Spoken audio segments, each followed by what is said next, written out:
Compte à l'ouest. Compte à l'ouest. Compte à l'ouest. Bonjour à tous et à toutes et bienvenue sur la radio Quartier des Ondes. Aurélia au micro et aujourd'hui on reçoit pour la presque première fois Anthony Dubré. Bonjour. Bonjour. Alors tu as plusieurs casquettes puisque tu es officiant en cérémonie, musicien dans plusieurs groupes de musique, clameur de poésie mais aussi conteur. Est-ce que tu peux nous expliquer un petit peu les différentes facettes de ta vie finalement à travers toutes ces professions ? Alors oui, j'ai commencé par la musique, par la percussion. Donc je suis percussionniste, je fais pas mal de percussions à sonorités assez étranges, on va dire. Je suis spécialisé en bodhran irlandais, en taiko japonais. Je pratique un peu le tabla, le bendir. Et je fais aussi beaucoup de ce qu'on appelle de contes finalement. Et j'ai voulu associer justement la musique de la percussion avec le conte. Et quand on est conte, on crée des spectacles, on fait des films. Et je me suis renseigné aussi également pour pouvoir faire ce qu'on appelle des cérémonies de mariage, mais créer une cérémonie, devenir officiant pour pouvoir proposer une cérémonie personnalisée aux mariés qui souhaitent une cérémonie alors qu'ils ne vont pas forcément à l'église. Ah, tu me disais tout à l'heure que ça, c'est quelque chose qui n'existait pas en France il y a peu de temps. C'est très américain, mais maintenant, ça commence à cartonner en France. Ah oui, ça cartonne beaucoup. D'ailleurs, quand on croise des photographes dans les mariages, ils nous disent tous que même en Bretagne, là, ça commence à presque devenir une norme, en fait. Et tu fais aussi des fois, c'est plus rare, officiant en cérémonie, mais dans une thématique médiévale. Oui, je peux faire médiéval. Pour les mariés, une fois, j'ai fait aussi pour Alice au Pays des Merveilles, Harry Potter aussi. Donc, les mariés ont des demandes un peu particulières. Donc, on s'adapte à chaque fois pour que ce soit le plus personnalisé possible. Tu enregistres aussi des enfants dans les écoles. Est-ce que tu peux nous expliquer un petit peu c'est quoi ces projets ? Oui, alors ça, c'est une activité qui a commencé en 2014-2015 dans le cadre des TAP, quand les enfants n'avaient plus école le mercredi. J'ai commencé sur les communes de Tréfindel et de Monterfil.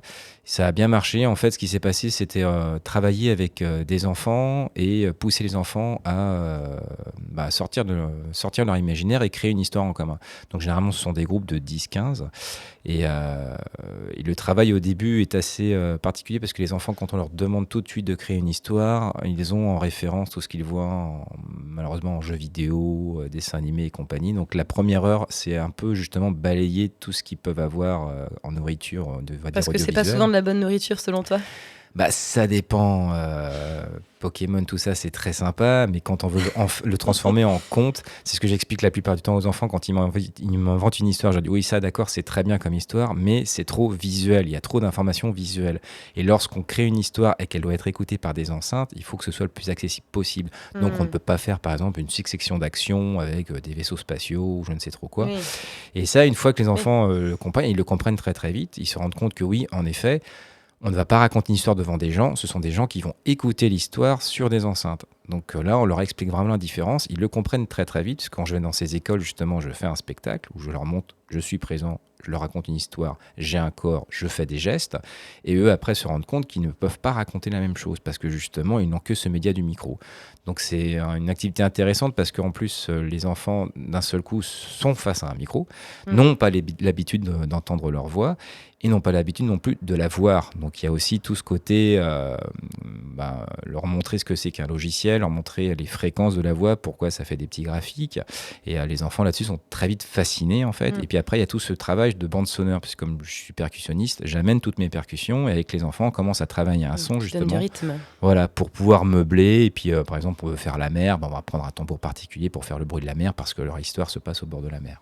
Donc ils finissent par créer, c'est quand même toujours une composition, et des fois vous partez à partir de contes traditionnels et vous juste réajustez l'histoire. Alors ça dépend des écoles. L'année dernière par exemple je travaillais pour l'agglomération de Vannes et il y avait 2 écoles où les instituteurs avaient travaillé sur les contes de Bretagne. Donc on était parti sur les contes de Bretagne, mais à chaque fois c'est vraiment une invention entière des enfants, quoi. C'est vrai qu'il y a dans le conte, ce qui m'a toujours un peu fasciné, c'est tout le vocabulaire en fait qu'il faut avoir pour pouvoir justement, comme tu dis, raconter, expliquer précisément les objets que les personnages vont attraper. Et c'est justement un vocabulaire souvent qu'on a tendance un peu à perdre. C'est souvent ce qui est dit en tout cas. Et peut-être que toi, avec les jeunes, c'est quelque chose que tu remarques encore plus. Oui, oui, parce que c'est vrai que lorsqu'on est au micro, justement, on peut pas faire ces gestes, on est obligé de mettre des mots parce que sinon la personne, enfin, ce qui va écouter ne pourra pas tout comprendre en fait. Donc on est obligé d'utiliser ces mots de tous les jours. Et puis c'est vrai que les enfants, dès qu'ils sont devant le micro, alors c'est presque une vérité maintenant parce que ça fait quand même longtemps que je fais cette activité-là. Dès que vous mettez un enfant un peu timide devant le micro, il se révèle très vite. Mm. C'est-à-dire qu'il va faire quelque chose de vraiment très bien. On va pas trop lui demander de répéter la phrase ou quoi que ce soit, même l'intention, parce qu'il faut vraiment exagérer l'intention devant le micro par rapport à une scène. Et dès qu'on a les petits caïds, là, c'est vraiment l'extrême inverse. Dès qu'ils sont devant le micro, ils perdent leurs moyens, ils n'arrivent à rien. Donc c'est assez marrant de voir justement. En radio, on a l'occasion de faire pas mal d'émissions avec les jeunes et c'est très vrai. Ce que tu dis souvent, ils vont faire des bruits, même parasites, pour embêter les gens quand ils ont eux-mêmes le micro, mais une fois qu'ils sont eux au micro, il y a plus grand-chose. Toi, comment ça t'est venu cette envie alors de raconter des histoires, des contes? Alors, quand j'étais jeune, je faisais beaucoup de jeux de rôle sur table, c'est-à-dire que j'étais meneur, donc je faisais jouer des personnes et je leur faisais vivre des aventures en fait. Et après, j'ai fait ce qu'on appelle du grandeur nature, donc au lieu de faire ça autour d'une table, on fait ça justement dans la forêt, costumé, et toujours en interprétant le personnage. Ce qui était pour moi très important dans le jeu de rôle, c'était plus l'interprétation du personnage, l'aventure, que les règles elles-mêmes.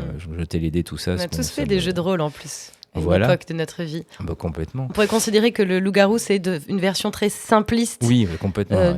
Pour ceux qui connaissent peut-être et qui connaissent pas justement ce dont tu parles, voilà, d'un meneur qui va essayer d'un peu interpréter une ambiance. Vous fermez les yeux, les villageois ferment les yeux, vous ouvrez les yeux, avec des situations, avec des interprétations.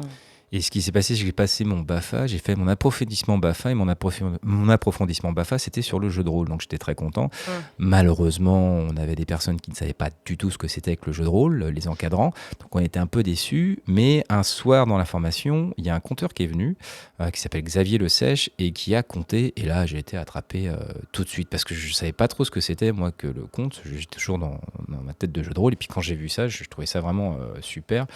J'ai attendu quelques années avant de m'y mettre, et puis je me suis formé avec Xavier Le Sèche justement. J'ai rencontré Jean-Marc de Rouen également, Marie Tanneux aussi, qui est une conteuse basée à Brocéliande. Et puis à force de stage, je me suis approprié les histoires, et je me suis intéressé d'abord sur la matière de Bretagne, et j'ai commencé à prendre des contes traditionnels, et ensuite je me suis dit tiens, les contes traditionnels, pourquoi je pourrais pas les mélanger. Et en fait, en parallèle, j'étais étudiant à Paris, et j'ai commencé aussi à faire des mémoires sur le jeu de rôle, et après j'ai commencé à travailler sur le conte et sur les mythes et légendes. Par exemple, en master à Paris, j'ai travaillé sur les usages sociaux d'un mythe sur la forêt de Brocéliande, et j'ai continué comme ça en parallèle justement à m'intéresser qu'est-ce que c'est que la mythologie, et l'adapter sur le conte. J'ai appris beaucoup de choses sur Joseph Campbell, qui est un homme qui est mort dans les années 80. Lui, il a fait pas mal d'ouvrages sur la mythologie, justement, la mythologie comparée et les religions comparées. C'est un grand monsieur qui a inspiré énormément de monde, dont George Lucas, justement, pour Star Wars. Donc, on connaît le succès de ce film. Et c'est un homme, justement, qui parle de l'arc narratif qui est plus ou moins identique sur toutes les mythologies. Donc, forcément, ça n'a pas beaucoup plu aux chercheurs, mais quand on lit son ouvrage, on se rend compte que cet arc narratif est toujours présent dans chaque histoire. Donc toi, tu aimes bien conter des contes traditionnels qui sont plutôt autour de la mythologie? Alors oui, parce que j'ai un spectacle qui s'appelle Finn McConwell, qui est sur un héros irlandais. Ça correspond un peu au roi Arthur en Bretagne. C'est un héros qui a vécu plus de 255 ans, donc il y a beaucoup d'histoires sur lui. On dit que comme le roi Arthur, il est sous le sol irlandais, que quand les Irlandais iront très très mal, il sortira du sol pour pouvoir les sauver. J'ai travaillé aussi sur les 1000 et une nuits, parce que je trouvais ça intéressant de travailler là-dessus. Et sur les 1000 et une nuits, finalement, c'est pas si rose que ça, comme les contes traditionnels. Ça peut être très vite gore, il faut le dire. Il y a très vite des histoires de femmes découpées en petits morceaux dans des trésors. T'aimes bien raconter des contes où il y a des histoires au niveau de femmes découpées? Ouais, ça j'évite, mais j'aime beaucoup raconter l'histoire de l'Ankou, par exemple, parce qu'en Bretagne, on a la faucheuse, la mort bretonne, et ça j'aime beaucoup. Et ce qui est marrant quand je raconte ce spectacle qui s'appelle Chroniques ténébreuses, c'est que les enfants sont là à écouter, ils sont super contents, et puis les parents, ils sont là après à venir au spectacle. Ouais, mais là quand même, vous avez raconté des trucs assez durs et tout, et puis alors qu'on regarde des films. Oui, alors qu'on regarde des films pire on que va ça. sur Internet, bien pire que ça. Puis c'est ce que je dis après aux parents, mais est-ce que vous avez déjà parlé de la mort à vos enfants? Et là, généralement, non, parce que ça a bien de leur en parler aussi quand même. plutôt qu'il soit confronté tout de suite à tout. Pour ceux et celles qui ne connaîtraient pas l'histoire de la faucheuse, est-ce que tu pourrais nous dire rapidement ce que c'est ?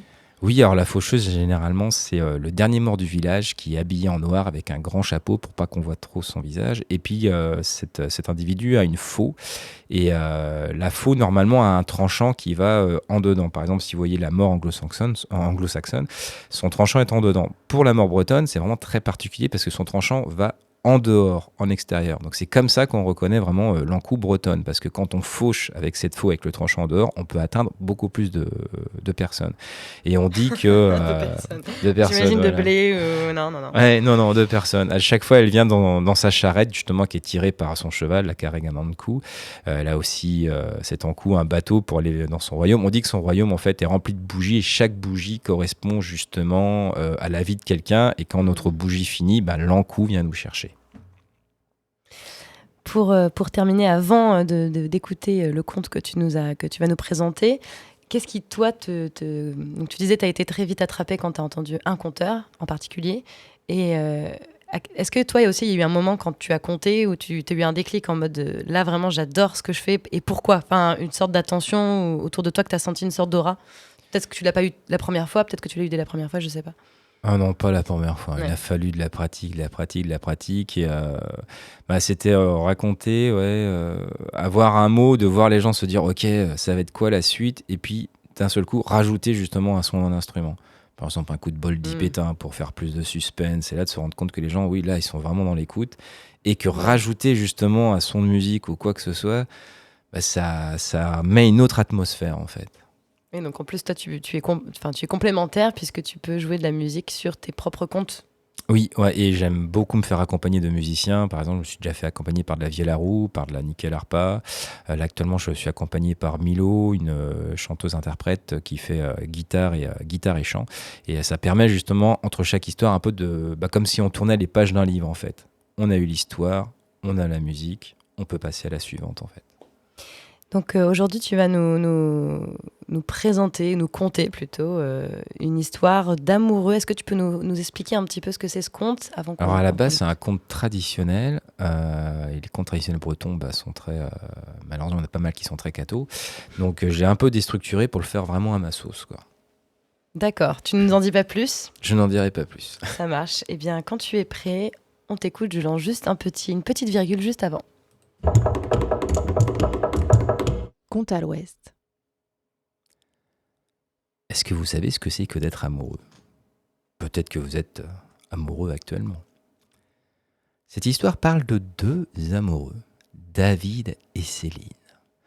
David et Céline sont très amoureux. Et puis quand on est amoureux, on aime faire des balades. Et puis on se prend par la main et on va en forêt pour se promener. Et puis quand on est amoureux et qu'on se tient par la main et qu'on est en forêt, arrive ce qui arrive, on s'égare des chemins, on commence à se perdre. Mais j'aimerais vous en dire un petit peu plus sur David et Céline. Céline, elle, c'est quelqu'un qui aime beaucoup chanter. Elle adore ça. David, lui, par contre, il adore danser. Mais c'est presque un problème pour David. Car dès qu'il entend quelques notes de musique, il ne peut pas s'empêcher. Il faut qu'il danse, qu'il fasse un plin, un jabado, une gavotte, ou je ne sais trop quoi. Enfin bon, il est comme ça, mais Céline l'aime comme ça aussi. Alors David et Céline vont dans cette forêt, marchent toujours, s'égarent, amoureusement. Et puis, à force de marcher, ils commencent aussi à se perdre et soudain, au beau milieu des bois, David commence à entendre quelques notes de musique. Très surpris, il saisit la main de Céline et se dirige vers la source du son. Et là, très vite, ils arrivent devant une prairie.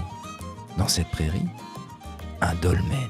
Au-dessus de ce dolmen, 2 étranges créatures. Une ayant sur la tête des cornes de bouc, l'autre à la palace de jambes, des pattes de chèvre. L'un fait une sorte d'un instrument qui ressemble plus ou moins à un tambour, l'autre qui ressemble plus ou moins à une guitare. Et ils jouent tous les 2, et en bas du dolmen, 6 autres créatures plus étranges les unes que les autres qui se mettent à tourner et tourner et tourner et tourner. David, lui, n'en peut plus. Il lâche la main de Céline et très vite va les rejoindre, rentre dans la ronde et danse avec eux. Céline, elle, par contre, elle attend. Ces créatures, ça lui rappelle les histoires de sa grand-mère. Elle voit bien que ce sont des bugalannos, des corrigans, des teuses, des poules piquets, des spontailles. Non, elle préfère attendre. Et elle attend. 5 minutes, 10 minutes, 15 petites minutes et... Elle commence à en avoir assez, alors elle appelle son homme. « Mais David, s'il te plaît, David !» Et David, lui, danse et se retourne et lui dit « Écoute, ça fait 5 minutes que je danse, laisse-moi tranquille !» Alors Céline préfère attendre. Elle attend encore un petit peu. Elle s'occupe, elle essaye de se faire une couronne de fleurs. Elle s'occupe comme ça pendant 30 bonnes minutes. Au bout d'une heure, elle en a assez et puis il faut bien rentrer. Alors tout de suite, elle se retourne et elle appelle son homme. « David, David !» Mais David se retourne et lui dit « Écoute, ça fait 5 minutes que je danse, laisse-moi tranquille !» Céline ne comprend pas. Elle commence à s'approcher et soudain, la musique disparaît. Les créatures disparaissent. David n'est pas là. Céline se retrouve seule face au dolmen. Alors elle commence à appeler une première fois son homme. David! Une deuxième fois son homme. David! Une troisième fois son homme. David! Mais rien ne se passe. Alors elle descend au village, elle commence à demander si on n'a pas vu David. Mais non, personne n'a vu David. Alors elle le cherche toute la journée. Non, elle retourne dans les bois. Non, toujours pas de David. Le lendemain, elle recherche encore à nouveau. Non, toujours pas son homme. 1 semaine que David a disparu. 1 semaine. Là, Céline se rend compte qu'elle a un problème. Quand on a un problème, il faut bien trouver une solution. Et les bonnes gens vous diront que si vous n'avez pas de solution, c'est que vous n'avez pas de problème. Pourtant, le problème de Céline, c'est qu'elle n'a plus son homme. Et dans chaque village en Bretagne, quand vous avez un problème sans solution, il y a un homme qu'il faut aller voir. Le sorcier du village. Celui qui habite toujours à côté du cimetière, près d'une maison délabrée, avec un jardin un peu entretenu.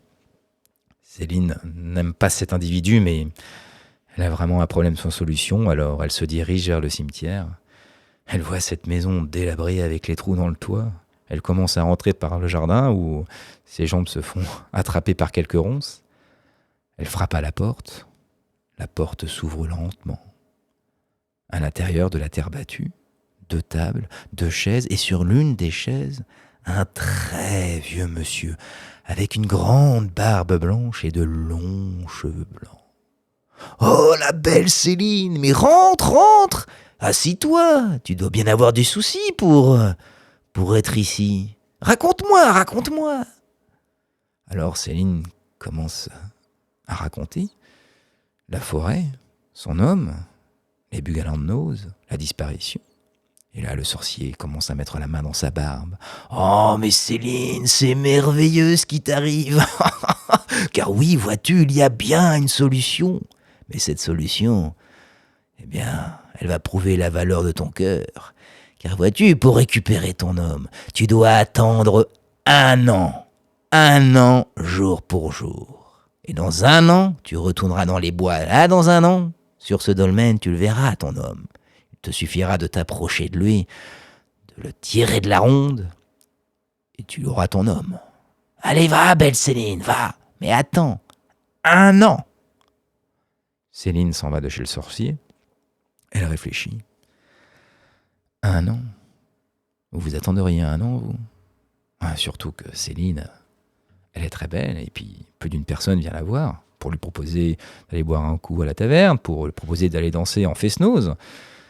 Et puis on dit loin des yeux, loin du cœur. Mais le cœur de Céline est tellement gros pour David qu'elle réussit à attendre 1 an. Et oui. Et au bout d'1 an, elle retourne dans la forêt. Et puis en marchant dans cette forêt, elle commence à nouveau à se perdre. Et puis soudain, elle entend quelques notes de musique. Alors très vite, elle se dirige. Elle se retrouve à nouveau devant la prairie avec ce dolmen, ces 2 étranges créatures, les autres avec David en train de danser. Et là, 1 an qu'elle n'a pas vu son homme. Mais David, David, reviens! Et David, lui, se retourne et lui dit « Oh, écoute, ça fait 5 minutes que je danse, laisse-moi tranquille !» Céline ne s'attendait pas à ce genre de réponse. Alors elle s'approche, retrousse ses manches, voit son homme passer, prend le bras, lui tire très fort, et là, plus de musique, plus de créatures étranges. Et là, David est en colère. « Mais c'est pas possible, tu pouvais pas me laisser danser 5 minutes !» Mais elle lui explique « Mais écoute, ça fait 1 an que tu es parti, 1 an !» Mais il ne veut rien savoir. Alors tous les 2 descendent au village, et puis d'un seul coup, les amis de David viennent le voir. « Mais David, comment vas-tu? Ça fait 1 an qu'on t'a pas vu !» David a l'impression qu'on lui joue un tour. Mais quand il regarde dans les journaux, les gros titres, réforme des retraites, là, il se rend compte qu'il s'est passé beaucoup, beaucoup, beaucoup de choses. Alors David et Céline sont toujours amoureux. David et Céline vont toujours se promener dans les bois.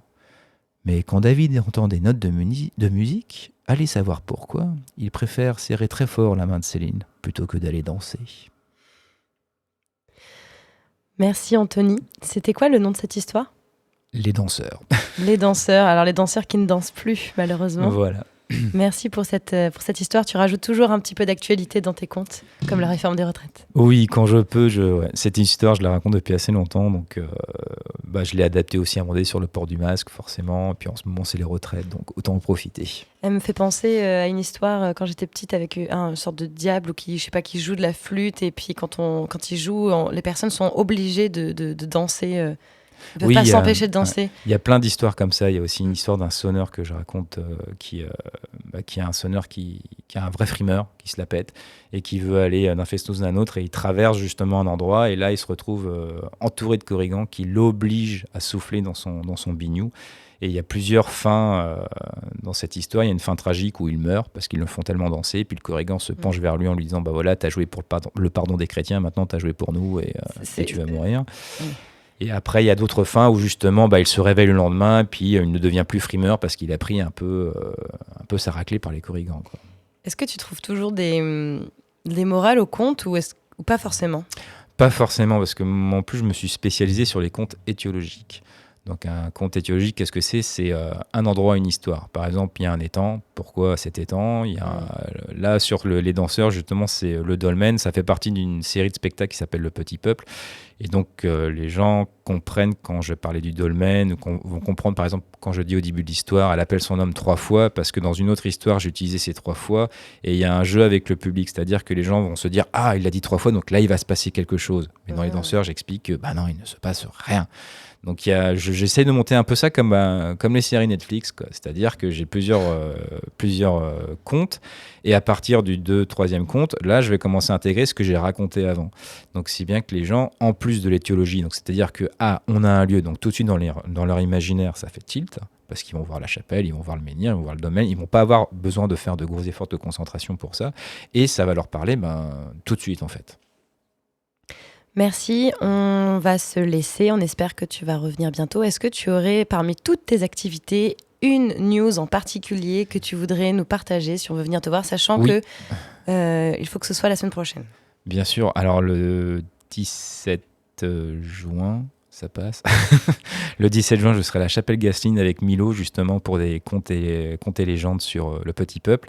Et le 18 juin, je serai à la Biennale de la Percussion de Rennes, où je ferai une démonstration de taiko. Et j'en profiterai pour raconter quelques histoires japonaises également. Parce qu'une demi-heure de taiko, c'est très, très, très physique.